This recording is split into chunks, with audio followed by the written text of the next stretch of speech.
Off the California coast, where the Pacific swallows the setting sun, there exists a stretch of water that has troubled naval officers for generations, not because of storms or hostile forces, but because of something they cannot explain, something that moves beneath the waves with impossible speed, something that defies the laws of physics as we understand them. Between Santa Catalina Island and the mainland lies a deep channel, the Santa Catalina Channel. For decades, fishermen have whispered about lights beneath the surface. Sailors have reported objects that emerge from the depths only to vanish into the sky, and in recent years, the United States Navy has confirmed what many suspected but few dared to speak aloud. Something is down there, and it's watching us. Santa Catalina Island sits 22 miles off the coast of Los Angeles. The waters surrounding it plunge to depths exceeding 3,000 feet in some places. For over a century, this region has been a hotbed of military activity, naval exercises, submarine operations, weapons testing. The area serves as a critical training ground for the Pacific Fleet. But the military isn't the only presence in these waters. The channel itself is a geological marvel. Formed millions of years ago by tectonic activity and erosion, it features underwater canyons that rival the Grand Canyon in depth. The Catalina Canyon drops nearly 6,000 feet below sea level. These depths create unique environmental conditions, strong currents, thermal layers, acoustic anomalies that can play tricks on sonar systems. During World War II, the Navy established extensive operations throughout the Channel Islands, submarine detection ranges, torpedo testing facilities, aircraft carrier training grounds. The infrastructure built during wartime never fully disappeared. Even today, restricted naval zones cover large portions of the surrounding waters. Local fishermen know these waters intimately. They've worked them for generations. Many have stories they don't share with outsiders. Stories of lights moving beneath their boats, objects rising from the depths without warning, electronic equipment malfunctioning when passing certain coordinates. The earliest documented sighting dates to 1947, the same year as the Roswell incident. Local newspapers reported multiple witnesses in Avalon observing disc-shaped objects over the bay. The accounts described craft moving at impossible speeds before disappearing over the Pacific horizon.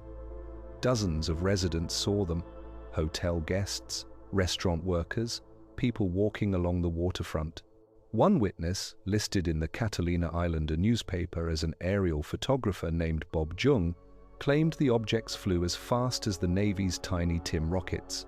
Jung had photographed those rockets numerous times for official Navy documentation. He knew their speed, their appearance. What he saw over Avalon that day was different, smaller perhaps, but moving with similar velocity. The sightings caused a brief sensation, then faded from public consciousness as the nation moved on from the UFO craze of 1947. But for those who witnessed the objects, the memory lingered. Some refused to discuss it. Others became convinced they'd seen something extraordinary. In 1951, a Lockheed test pilot named Roy Wimmer reported strange lights over Catalina. Wimmer wasn't prone to wild speculation. He was a professional aviator employed by one of America's leading aerospace companies. The lights, he observed, hovered motionless for several minutes, then darted away at velocities no aircraft of that era could achieve. The movement pattern defied conventional flight mechanics. 2 years later, in December 1953, another encounter would shake the aviation community to its core. This one involved perhaps the most qualified observer possible. Clarence Kelly Johnson stood on Santa Cruz Island watching the sky. Johnson wasn't just any observer. He was the legendary head of Lockheed's Skunk Works division, the man who designed the U-2 spy plane, the SR-71 Blackbird, some of the most advanced aircraft ever built, one of the most brilliant aeronautical engineers in American history. That evening, Johnson and his wife watched as an object appeared in the vicinity of the island. It had no visible engines, no control surfaces, no wings, no tail. Nothing that resembled conventional aircraft design. It simply hung in the air, defying everything Johnson knew about aerodynamics. He studied it through binoculars, watched for several minutes. Then the craft accelerated and vanished. The acceleration wasn't gradual. It was instantaneous. One moment hovering, the next moment gone. No sonic boom, no visible exhaust, just impossible speed. Johnson later wrote to the Air Force describing the encounter. In his letter, he stated that the incident left him more firmly convinced than ever that such devices exist. He noted that the sighting had helped him win some highly technical converts in this belief. Coming from a man of Johnson's caliber, this was no small admission. He had seen the pinnacle of human aviation technology. He'd designed much of it himself. What he witnessed that night was something else entirely. 4 of Lockheed's top test pilots and aerospace engineers corroborated parts of Johnson's account. They'd seen similar phenomena over the Channel Islands. None could explain it using conventional aerospace principles. For decades, these accounts remained anecdotal, dismissed by skeptics as misidentifications or imagination. Weather balloons, experimental aircraft, atmospheric phenomena. The explanations varied, but the underlying assumption stayed constant. There had to be a rational explanation. But everything changed in November 2004. The USS Nimitz carrier strike group was conducting training exercises 100 miles southwest of San Diego. The nuclear-powered carrier was accompanied by the guided missile cruiser USS Princeton and several support vessels. It was supposed to be a routine deployment preparation, final drills before heading to the Persian Gulf. Then the radar operators aboard the Princeton began detecting anomalies. Senior Chief Kevin Day manned the Princeton's SPY-1 radar system, one of the most advanced detection systems in the world, capable of tracking hundreds of targets simultaneously, designed to detect ballistic missiles, aircraft, anything moving through the air within a radius of hundreds of miles. Day had operated this system for years. He knew its capabilities, its limitations, its quirks. What appeared on his screen didn't match any known profile. For several days, starting around November 10th, Day watched as unknown objects appeared on his radar. They materialized at altitudes exceeding 80,000 feet, far higher than commercial aircraft fly, at the edge of space. Then they dropped to near sea level in less than a second. The speed required for such a descent exceeded anything in the military arsenal. The objects appeared in clusters, sometimes 20 or more at once. They hovered over the ocean in the vicinity of Santa Catalina and San Clemente Islands. The radar returns showed solid objects, not sensor ghosts, not atmospheric interference, solid metallic returns. Day reported the anomalies to his superiors. The Navy called them anomalous aerial vehicles, a term carefully chosen to avoid the stigma attached to UFO. The captain of the Princeton wanted to know what they were. Were they a threat? Were they part of some classified exercise? Nobody had answers. Later, Day would reveal an even more disturbing detail. The ballistic missile defense radar systems had tracked the objects in low Earth orbit before they descended. These weren't just aircraft operating at high altitude, they came from space. On November 14th, the situation escalated. 2 F/A-18 Super Hornets launched from the Nimitz. Commander David Fravor and Lieutenant Commander Alex Dietrich were the pilots. Both were conducting a routine training exercise, practicing intercepts, running through standard combat maneuvers. Then they received an unusual order from Princeton's operations officer. Stop the training, proceed to new coordinates. Real-world task. The terminology meant this wasn't an exercise. Something required immediate investigation. Then came the question that made both pilots tense. Were they carrying live weapons? The answer was no. They were on a training flight. Weapon systems were inactive. Whatever they were being sent to intercept, they'd be facing it unarmed. Fravor and Dietrich flew to the coordinates provided. Below them, the Pacific stretched endlessly, clear blue water under a cloudless sky, perfect visibility. Weather conditions couldn't have been better. No fog, no haze, just brilliant California sunshine reflecting off the ocean. Then Dietrich noticed something unusual on the ocean's surface, a patch of white water, churning, roiling, roughly the size of a Boeing 737. Something large was agitating the water from below, creating turbulence in an otherwise calm sea.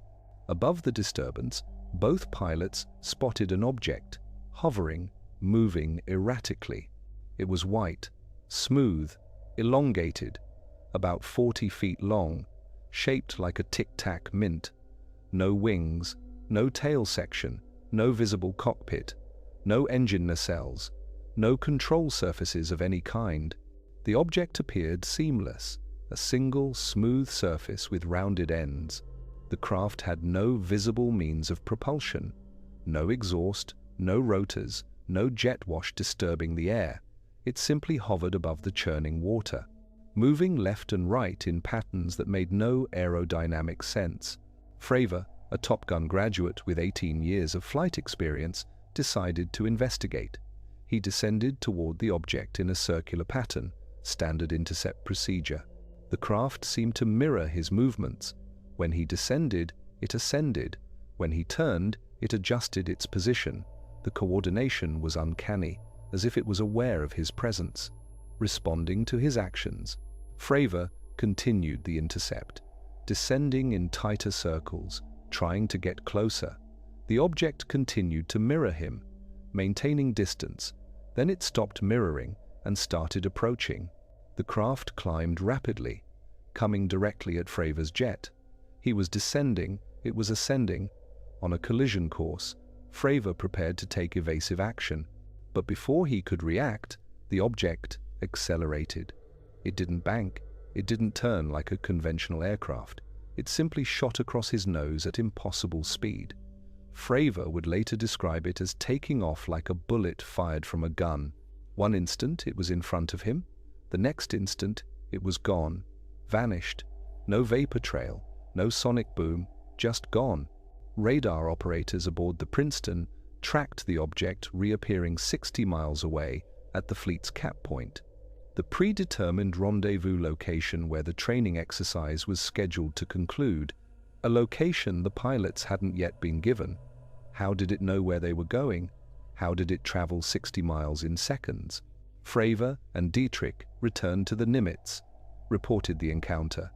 The reaction from fellow pilots was skepticism, jokes, UFO humor. Nobody wanted to believe what they described. It was too strange, too impossible. But the encounter wasn't over. Another pilot launched from the Nimitz shortly after. His mission was to track down whatever Fravor had encountered. He carried a working targeting pod, AN/ASQ-228 Advanced Targeting Forward-Looking Infrared System, ATF-LIR, one of the most sophisticated tracking systems in the Navy's arsenal. The pilot, whose identity remains partially classified, managed to lock on to one of the objects with his targeting system. The infrared video he captured would later be released to the public. It shows a white oval shape, rotating slowly, moving across the screen. The footage is brief, just over a minute, but unsettling. The object appears to tumble, spinning on multiple axes, then it rotates and accelerates off-screen. The pilot tries to maintain lock but loses it. Whatever this object was, it operated with technology far beyond current human capability. Back in 2004, Fravor and Dietrich's report was met with ridicule from their shipmates, UFO jokes, snickers in the corridors, little green men comments. The Navy conducted no formal investigation. The incident was filed away, forgotten. Or so everyone thought. But the encounters didn't stop. They continued. Quietly, other pilots saw similar things, reported them. Nothing happened. The stigma prevented serious investigation. Pilots feared for their careers. Being labeled the UFO guy could end advancement opportunities. Years later, physicist Kevin Knuth at the University of Albany decided to apply rigorous scientific analysis to the Nimitz encounter. Knuth wasn't a UFO enthusiast, he was a former NASA research scientist. An expert in Bayesian statistics and data analysis, his credentials were impeccable. Working with colleagues Robert Powell and Peter Reilly, Knuth analyzed the available data from the Nimitz incident: radar returns, pilot testimony, video footage. Using conservative estimates and standard physics calculations, they determined the minimum accelerations the Tic Tac object had demonstrated. The numbers were staggering. When Fravor described the object accelerating across his nose, Knuth calculated it experienced forces of at least 5,370 g-forces, with a margin of error of 2,660 gs. For context, trained fighter pilots can withstand about 9 gs before losing consciousness. The space shuttle experienced approximately 3 gs during launch. 5,000 gs would instantly kill any biological being, crush bones, rupture organs, turn a human body to pulp. Yet the object showed no signs of stress, no structural failure, no heat signature from atmospheric friction. It simply accelerated and vanished. When Day's radar tracked objects dropping from 80,000 feet to sea level in less than a second, Knuth calculated those accelerations exceeded 700 gs. Some estimates reached into thousands of gs, all without creating sonic booms, without disturbing the air, without generating the heat that such speeds should produce. The power requirements boggled the mind. Knuth estimated the object would need to generate over 1.1 gigawatts of power, equivalent to a nuclear reactor. Yet there was no visible exhaust, no thermal signature, no radiation. The object operated using principles of physics unknown to current science. Knuth's conclusion was carefully worded but stark.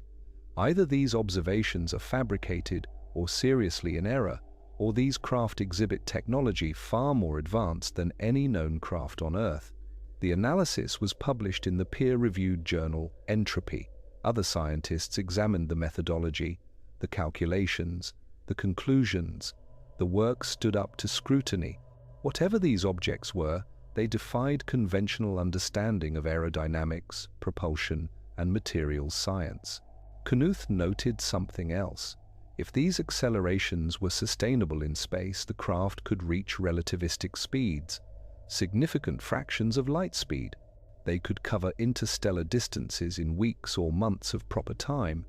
The flight characteristics observed near Catalina were consistent with technology capable of interstellar travel. 15 years after the Nimitz encounter, in July 2019, multiple Navy vessels operating off San Diego began reporting similar phenomena. But this time, the encounters were documented with multiple systems: video, radar, infrared. The evidence was undeniable. The USS Omaha, a littoral combat ship designed for coastal operations, was conducting exercises in restricted waters. These ships are relatively small, fast, maneuverable, packed with sophisticated sensor systems for multiple mission types: anti-submarine warfare, mine detection, surface combat, intelligence gathering. Around 11 p.m. on July 15th, the crew detected an unknown object on their sensors. The Omaha carried AN/KAX, 2 sensor systems, digital video cameras, night vision equipment, infrared sensors, laser rangefinders, everything needed to identify and track potential threats. The object appeared on multiple systems simultaneously: a spherical craft, approximately 6 feet in diameter, solid return on radar, visible on infrared, tracking clearly on video. Personnel in the Combat Information Center watched as the sphere moved parallel to the ship. It maintained a consistent altitude just above the water surface, maybe 50 feet. Speed varied between 46 and 158 miles per hour. The object paced the Omaha for over an hour, just following along, as if observing. Sailors monitoring the video feed watched in real time. Voices can be heard on the recording. One tracks the object's movement, another calls out speed and bearing. They're professional, focused, following protocols. But there's an undercurrent of tension. Nobody knows what they're dealing with. Then the object began descending toward the ocean. The sphere approached the water surface, slowing. One sailor called out coordinates. Another tracked the descent. When it reached the water, someone exclaimed, "Whoa!" It splashed. The reaction was immediate. Mark the bearing, mark the range. Standard procedure for anything entering the water. They needed to know where it went down. But there was no debris, no wreckage, no oil slick. The sphere had simply vanished beneath the waves. The Navy launched a submarine to search the area. They used sonar, visual scanning, advanced detection equipment designed to find objects on the ocean floor. They searched for hours, found nothing. The sphere had disappeared completely.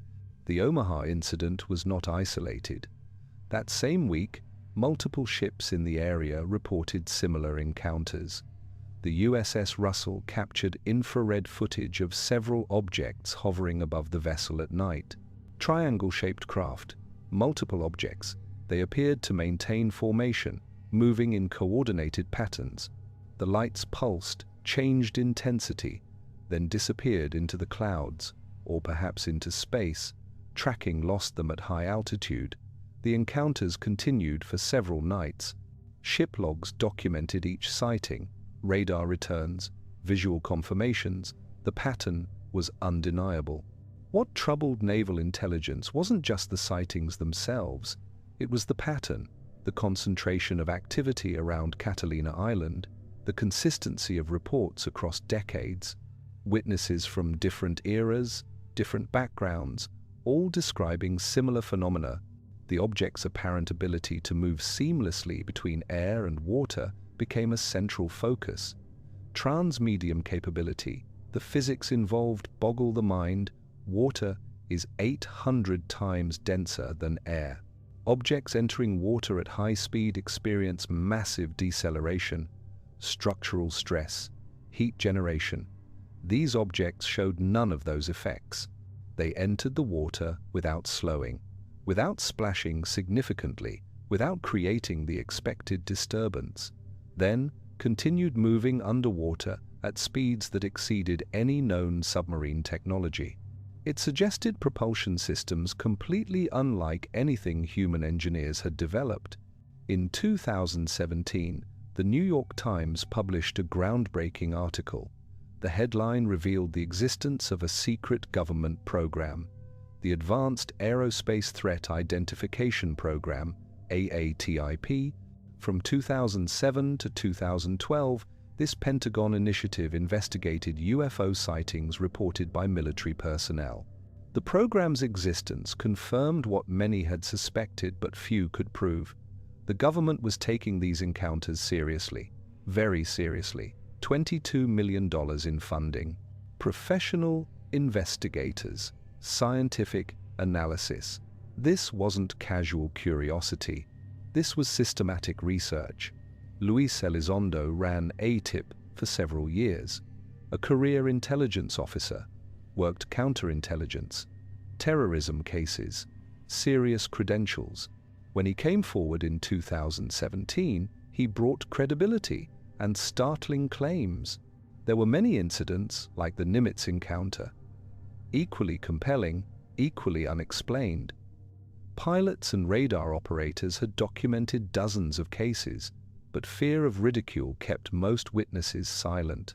Elizondo wanted to change that, to encourage reporting, to reduce stigma. He leaked the Nimitz video to the New York Times, along with 2 other videos from encounters off the East Coast. The public reaction was immediate. Some dismissed it. Others demanded more information. The government could no longer ignore the issue. In June 2021, the Office of the Director of National Intelligence released a preliminary report, 9 pages, unclassified, examining 144 sightings by military personnel between 2004 and 2021. Only one could be explained with certainty: a deflating balloon. The remaining 143 cases remained unexplained. 18 of them demonstrated advanced capabilities that couldn't be explained by known technology. Unusual movement patterns, radio frequency energy, advanced propulsion systems. The report noted that these objects posed a safety concern for aviators, potential collision hazards, and possibly a national security threat. If a foreign adversary had developed such technology, it represented a significant intelligence failure. If the objects weren't foreign adversaries, the implications were even more disturbing. But the report offered no conclusions about origin, no theories about what the objects might be, just acknowledgement that something unexplained was occurring in American airspace and waters. In July 2023, Congress held hearings, public testimony, under oath. David Fravor sat at the witness table, described the Tic Tac encounter in detail. His conclusion was stark. The technology we faced was far superior to anything we had or have. Nothing in the American arsenal can perform those maneuvers. Alex Dietrich testified alongside him. After years of silence, she felt compelled to speak. Her concern wasn't about speculation, it was about practical safety, about the lack of protocols for reporting such encounters, about the fact that Navy leadership launched training flights knowing radar had detected unknown objects in the area. She told Congress there's no box on the checklist for UFOs. Pilots have procedures for virtually every contingency: engine failure, weapons malfunction, bird strikes. But encountering unknown craft operating in restricted airspace, no protocol, no guidance, just confusion and uncertainty. If we know it's out there, Dietrich stated, and it's not ours, we are not left with a lot of options that are positive. Either a foreign adversary has made extraordinary technological leaps, or something else entirely is occurring. The concentration of sightings around Catalina Island has led some researchers to propose a controversial theory: an underwater base, or facility, or staging area. Something beneath the waves that could explain the consistent activity in this specific location. UFO investigator Preston Dennett spent over 10 years researching the Santa Catalina Channel. He compiled testimony from Navy personnel, Coast Guard officers, police, lifeguards, commercial fishermen, private boat owners, civilian witnesses from all walks of life, over 70 cases of objects over the water, over 70 cases of objects under the water. Dennett's research revealed consistent patterns: objects entering and exiting the water without the expected physical effects, strange lights moving beneath the surface at impossible speeds, craft demonstrating capabilities that suggested something more than conventional technology. The sheer volume of reports spanning a century made casual dismissal difficult. In October 2023, former Navy Rear Admiral Tim Gallaudet made headlines. He claimed knowledge of a potential underwater anomaly near Catalina Island. Gallaudet had served in senior positions: oceanographer, administrator of NOAA. He understood underwater terrain, bathymetric mapping, submarine operations. He described a triangular wedge-shaped area on the ocean floor, something that didn't look entirely natural. Gallaudet wouldn't specify the exact location, national security concerns, but he hinted it was somewhere between Catalina and San Clemente Islands in deep water, where submarines operate. After Gallaudet's testimony, sailors began coming forward. One who'd served aboard the Omaha contacted him directly. The sailor confirmed that the spherical object captured on video wasn't alone. There were many others, multiple encounters over multiple nights. The pattern continued. In 2023, crew aboard the USS Jackson reported similar phenomena. Skeptics offer alternative explanations: sensor malfunctions, atmospheric phenomena, parallax effects that make distant objects appear to move impossibly fast. Some suggest foreign adversaries deploying advanced drone technology, Russian or Chinese surveillance craft operating near American waters. But these explanations struggle under scrutiny. Multiple independent sensor systems tracked the objects. Visual confirmation came from trained observers. The Navy's own intelligence analysis ruled out known foreign technology.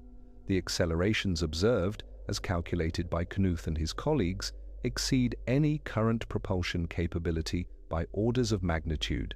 Kevin Knuth addressed the foreign adversary theory directly. For this to be human technology would require multiple technological leapfrogs, not just one breakthrough, multiple simultaneous advances in materials science, propulsion physics, and energy generation. And it would be surprising that a nation possessing such technology wouldn't use it, wouldn't deploy it more widely, wouldn't leverage it for strategic advantage. There's also the historical precedent. Reports from the 1940s and 50s, long before drone technology existed, long before radar systems became sophisticated enough to track hypersonic objects. The consistency across decades suggests something more than misidentification or technical glitch. Biologist and former naval intelligence officer Ivan Sanderson estimated that more than half of all UAP encounters occur over or near bodies of water. Given that humans primarily observe from land, the true prevalence of underwater phenomena remains unknown.